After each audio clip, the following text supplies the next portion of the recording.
हाँ, नमस्ते, मैं शालिनी बात कर रही हूँ। मुझे कुछ सालों से एलर्जी रिनिटिस का प्रॉब्लम था। अब ये भी रिचा जी के थ्रू मेरे को ये कलर थेरेपी के बारे में पता चला। मैंने ये ट्रीटमेंट लिया, मेरे को बहुत ही फ़र्क पड़ा। जैसे ही उन्होंने बताया, मैंने जैसे ही ये ट्रीटमेंट किया, उसी टाइम ही जैसे ही करते ही मेरे को एक 50-60% बहुत आराम मिला।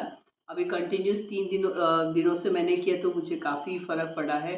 तो मैं इस चीज़ के लिए शुक्रिया अदा करना चाहूँगी ऋचा जी के लिए, और प्रार्थना करूँगी कि आप ये जो प्रोफ़ेशन है आपका, आप इसमें और भी तरक्की करें, काफ़ी लोगों को इसका बेनिफिट मिलते रहे। तो मैं सोचा मैं अपना एक छोटा सा एक्सपीरियंस शेयर करूँ। धन्यवाद।